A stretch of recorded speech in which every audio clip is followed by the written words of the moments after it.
کے بعد وہ لے کر آئی. آپ نے کہا ٹھیک ہے جاؤ اب اس کو سنسار کر دو. جب وہ جانے لگی تو بچہ رونے لگا. اللہ کے نبی نے دیکھا, اس کی ماں چیخ کر کہتی ہے اے اللہ کے رسول اگر آخری خواہش میری پوری کر دیں تو بہتر ہوگا, میں چاہتی ہوں کہ اس بچے کو میں اپنی پستان کا آخری بار دودھ پلا دوں. اللہ کے رسول نے اس بچے کو اس کی ماں کے حوالے کر دیا, اس غامدیہ کے حوالے کر دیا. اس عورت نے اس بچے کو لیا, منہ پھیر لیا, اپنی پستان سے لگایا, اور جب وہ پیٹ بھر کے دودھ پی چکا تو اس نے منہ گھماتے ہوئے محمد رسول اللہ کی گود میں اس بچے کو پکڑا دیا.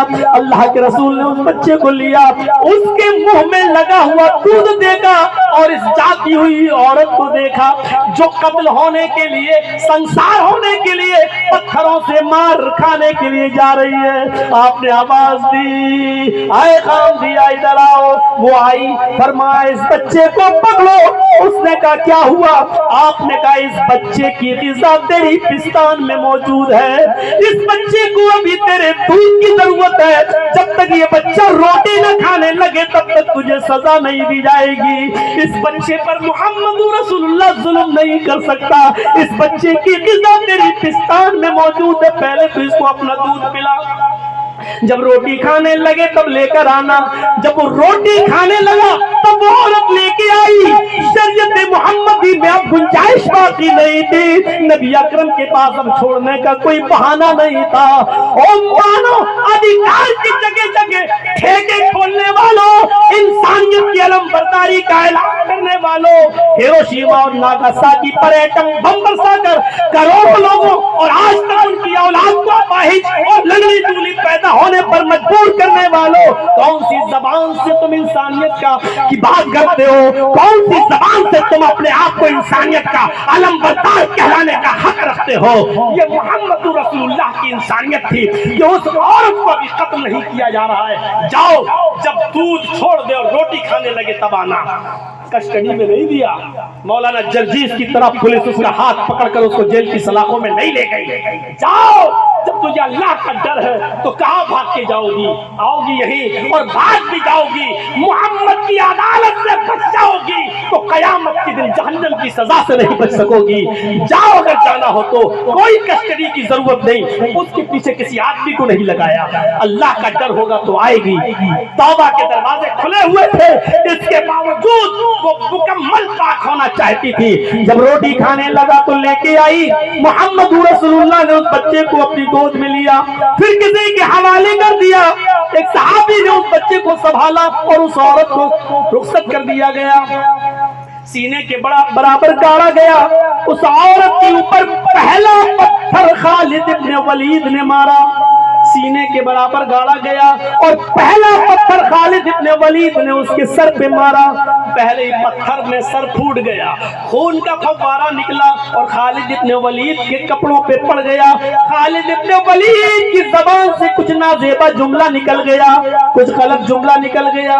برباد ہو جائے زانیہ بدچلن عورت, اس نے ہمارے کپڑے کو ناپاک کر دیا, خون کی چیزیں. اللہ کے رسول کو جب پتا چلا تو غامدیہ تو چلی گئی, اس نے تو پتھر کھا کھا کر اپنی جان دے دی اور اللہ کے دربار میں پاک و صاف ہو گئی. اس دنیا میں اس نے سزا پا کر اپنے آپ کو پاک کرا لیا. لیکن نبی اکرم نے کئی دن تک خالد ابن ولید سے بات نہیں کی. ایک دن آئے, کہنے لگے فدا کا ابی و امی یا رسول اللہ, میرے ماں باپ آپ پر قربان, آپ ہم سے بات کیوں نہیں کرتے؟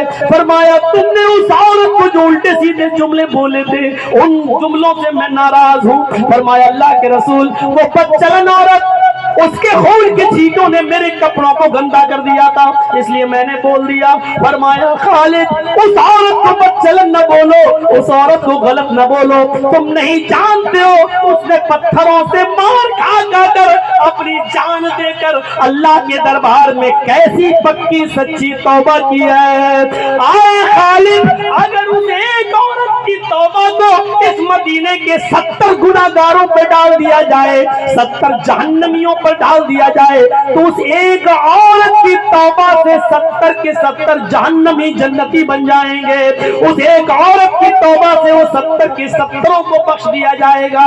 میرے پیارے ساتھیوں, ایسی توبہ کی یہ بار بار آپ کا کہنا جاؤ ابھی نہیں بچہ پیدا ہو جائے تب آنا، بچہ پیدا ہو گیا تب کا جاؤ، جب بچہ دودھ چھوڑ دے روٹی کھانے لگے تب آنا۔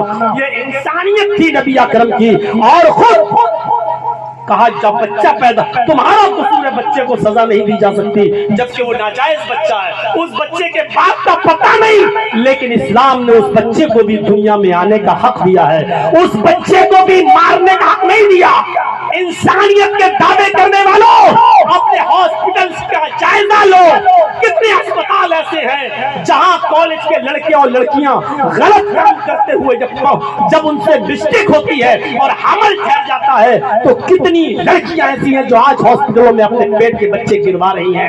ارے وہ تو ناجائز، کتنے شادی شدہ جوڑے ایسے ہیں جو اپنے حلال بچے 3-4 بچے ہو گئے، اب ہم چوتھا نہیں کریں گے، 5واں نہیں کریں گے، دھوکے سے ٹھہر گیا تو اس کو بھی گروا لیتے ہیں اور ایبارشن کرا لیتے ہیں۔ ارے اسلام نے تو حرام اور ناجائز اولاد کو بھی گرانے کی اجازت نہیں دی ہے، تم تو اپنے حلال بچے گرا لیتی ہو، حلال بچوں کا ایبارشن کرا دیتی ہو۔ جو بچے دنیا میں قتل کر دیے جائیں، 20 دن کا، 25 دن کا، 1 مہینے کا، 2 مہینے کا بچہ، جو بچہ رحم مادر میں قتل کر دیا جائے، ایبارشن کرا دیا جاتا ہے، قیامت کے دن اللہ اس بچے کو زبان دے گا، قیامت کے دن اس بچے کو اللہ ہاتھ دے گا، قیامت کے دن اللہ اس بچے کو باڈی دے گا۔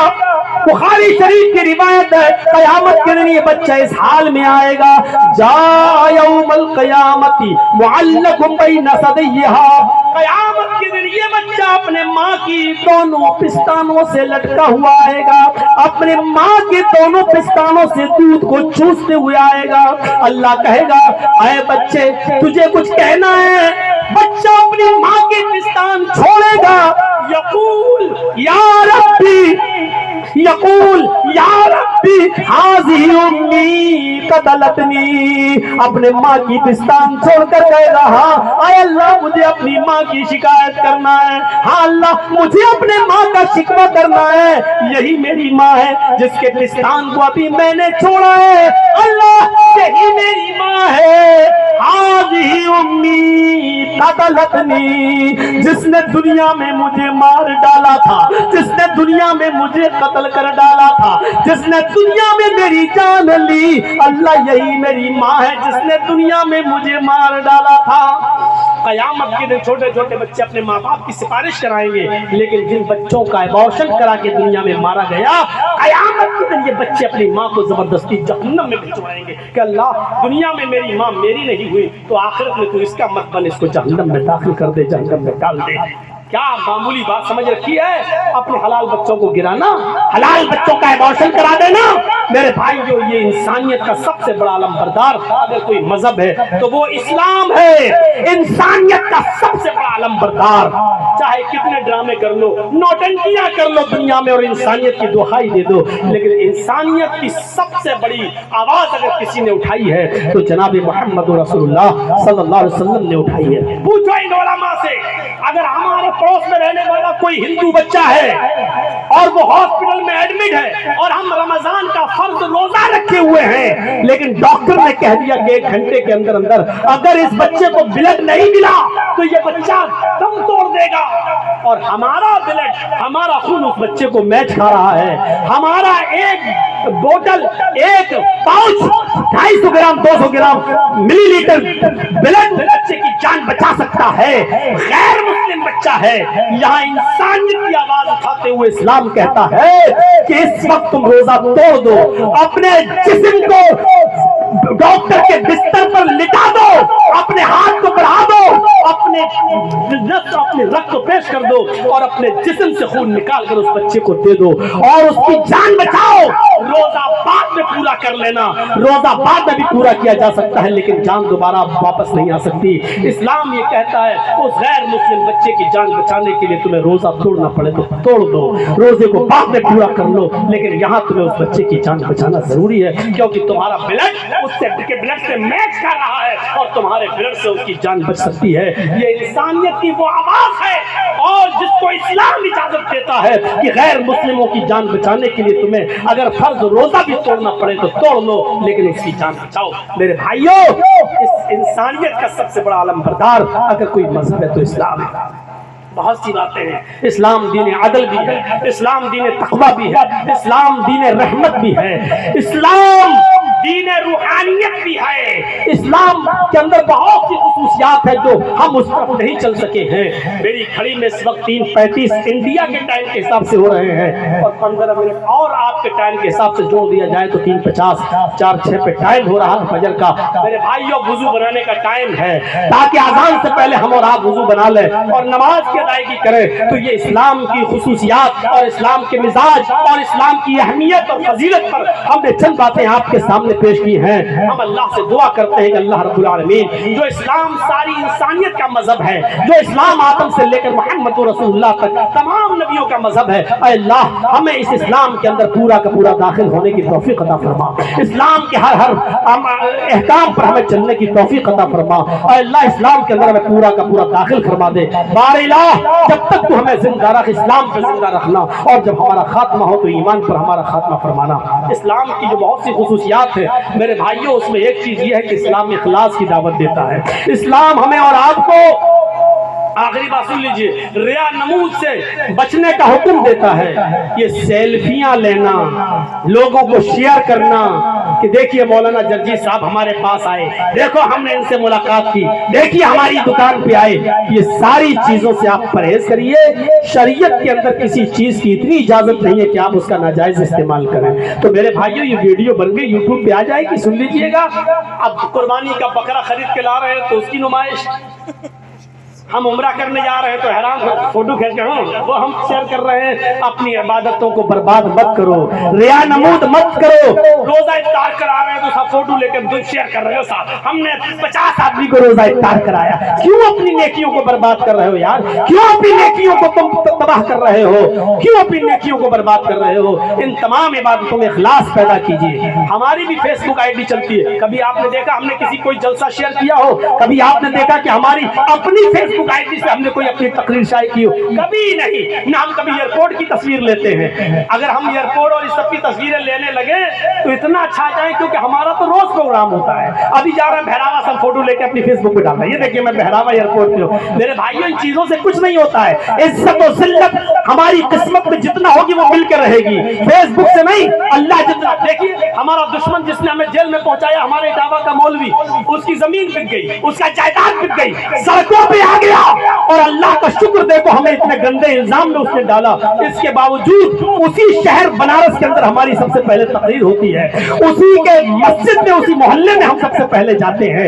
اتنے گھناؤنے اور گندے الزام میں لگانے کے باوجود بھی میرے بھائیوں ثابت نہیں کر پا رہا ہے دشمن بھی ہمارا کوٹ کے اندر. اب بھیک مانگ رہے ہیں لڑکی والے بھی کہ مولانا جرجیز کہیں ہمارے اوپر مانہانی کا مقدمہ نہ کر دیں, یہ نہ کر دیں, وہ نہ کر دیں. چیخ رہے ہیں, گہار لگا رہے ہیں. عزت و ذلت کا مالک اللہ ہے. اس نے سوچا تھا کہ گندے الزام میں پھنسا کر ہم اس کو تقریروں سے دور کر دیں گے, مسجد کے محراب سے دور کر دیں گے, مسجد کے منبروں سے دور کر دیں گے. لیکن اللہ کا شکر دیکھو کہ جیل کے اندر سے نکلنے کے بعد دوسرے دن سے ہی ہماری تقریریں شروع ہو جاتی ہیں. جھارکھنڈ اور کرناٹک کا دورہ, اور کچھ لوگ تو ایسے ہیں جو جیل سے رہائی کے بعد بیچاروں نے 1,000 لوگوں کو کھانا کھلایا, اللہ کا شکر ادا کرتے ہوئے غریبوں میں کہ مولانا جرجیز صاحب کی جیل سے رہائی ہو گئی. تو اللہ جس کو عزت دے میرے بھائیوں, اس کو کوئی نہیں مٹا سکتا ہے. جس کو ذلیل کر دے اس کو کوئی عزت نہیں دے سکتا ہے. تو اللہ رب العالمین پر بھروسہ رکھو, عزت و ذلت کا مالک وہ ہے. ہر چیز کو فیس بک پر اور واٹس ایپ کے ذریعے اور سیلفی کے ذریعے اور شیئر کر کے آپ واہواہی لوٹنے کی کوشش مت کرو. آپ اخلاص پیدا کریے. اللہ رب العالمین ہمیں اخلاص ہمارے دلوں میں پیدا فرمائے, اور ہمارے ہر عمل میں اخلاص پیدا فرمائے, اور ہماری عبادتوں کو قبول فرما لے. وما علینا الا البلاغ المبین, وآخر دعوانا الحمد للہ رب العالمین. السلام علیکم ورحمۃ اللہ وبرکاتہ.